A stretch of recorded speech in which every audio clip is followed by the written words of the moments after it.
brand new Doctor Who spin-off of the Daleks. Obviously not. The Cybermen? Sorry, what? The Sea Devils?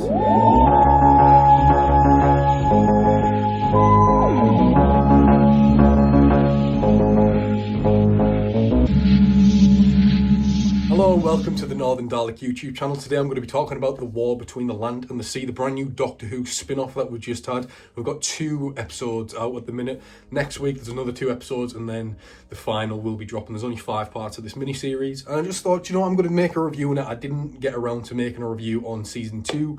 So I'm quickly going to talk about my overall thoughts on the main show since I haven't talked about it, and quite frankly, I haven't been anywhere near it since the reality war. After that episode, I just disassociated myself with everything. I stopped watching the show, as in like Classic Who rewatches, and that the same goes for like the revival. I just haven't really thought about it, and I haven't been looking forward to this spin-off especially. As soon as I heard about the spin-off happening, I was super excited, especially the Sea Devils. I mean, I absolutely love the Sea Devils. I'm a huge John Pertwee fan, and his era is just, honestly, it's the gold standard for the show. So the Silurians, the Sea Devils, for example, all his stuff I absolutely adore. So the fact that we were getting a spin-off of these guys, I was like, yeah, great.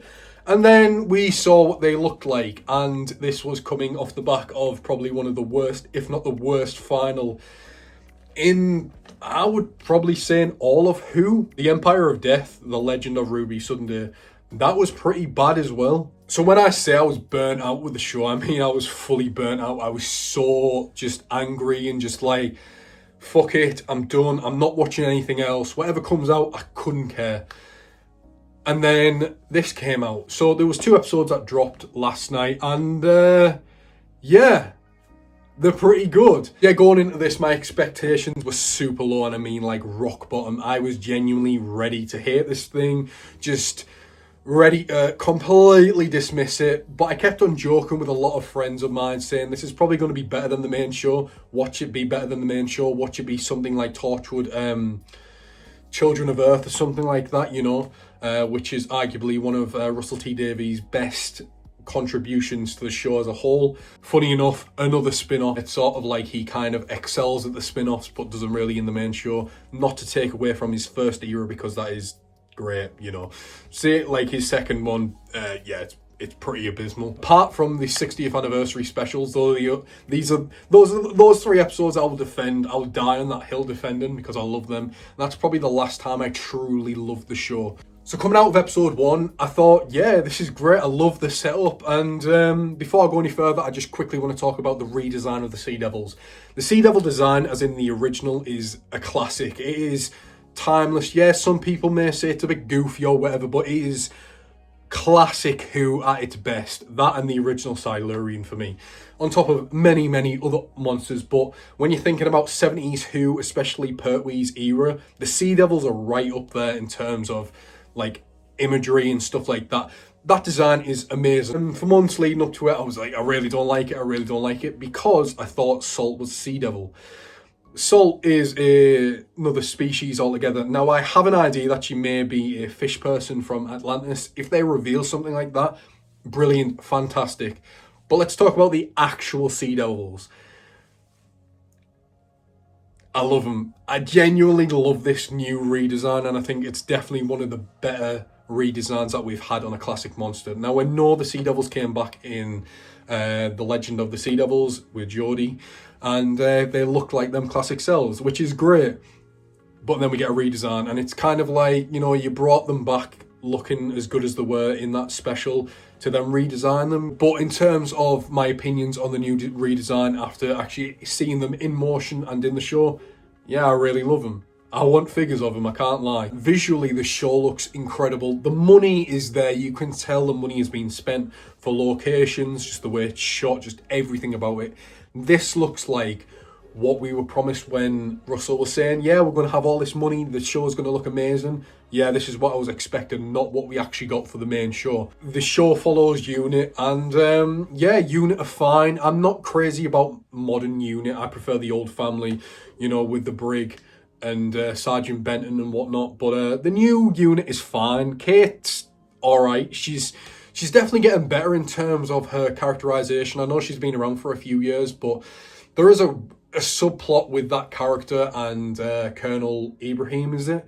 That I can't stand it, man. They have a love like relationship, and it's just so weird. It's such a bizarre pairing for those two characters. Like, Russell, what are you doing, man? Just leave that in the draft. Put it in the bin. You don't need to... Listen, I know it was in the main show and there was hints of it, like hand-holding and little looks and stuff, but I don't need to see Kate Lethbridge Stewart getting her leg over.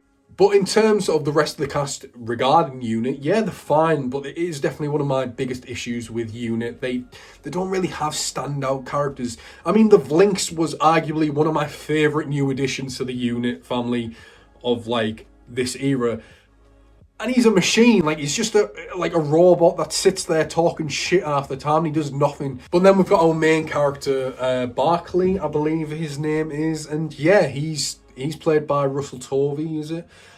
He's great. I really, really like him. Now, there was a rumour going around that he's probably the master. If that's the case, I will say I'm really excited to see how the show actually pans out because I have no idea where it's going to go from here. And then that takes us on to Salt, who is our other protagonist, I suppose. She's kind of the antagonist. I wouldn't really say so. I mean, I kind of feel for the Sea Devils in the show over the humans. Naturally, they want their seas back, which it rightfully is theirs, and they're sick of the pollution and everything like that. There's a great message throughout the show. I mean, I hope the Silurians, like, at least make a cameo. And honestly, if we got a cameo of a classic Sea Devil, just in the background or whatever, as fan service, I'd love that. That would be amazing. So everything that happened in episode 2, I loved in terms of the tone and like the tense scenes and stuff like that in that meeting room and stuff, which there's a lot of nods to obviously Torchwood and stuff. I'm pretty sure the 4, 5, 6 were actually in that exact same building when they appeared in Children of Earth, which is great. There's also another Torchwood character that makes an appearance in the show, which I can't remember his name. I'm pretty sure he was in Children of Earth, not Children of Earth, Miracle Day, I think it was. Yeah, the tone for this spin-off is great, and I really wish this is the tone that the main show had rather than the sort of campy fun that season 1 had and then the somewhat darker tone that season 2 had. It's a real shame it just wasn't consistent throughout. The conclusion of the final part of episode 2 was the Sea Devils basically drop all the plastic from the oceans onto land, and that includes like the Titanic, which was a great little thing because it was actually at New York and stuff like that, and just like loads of other stuff like debris, everything like that. It looked great. Overall, it was solid. Like, I'm not going to sit here like, waffle and say, oh no, it was this, that, good. Genuinely, it's the first time in a long time I've come out the show being like, yeah, that was pretty good, or something related to the show where I've actually really enjoyed it and spoken about it so positively.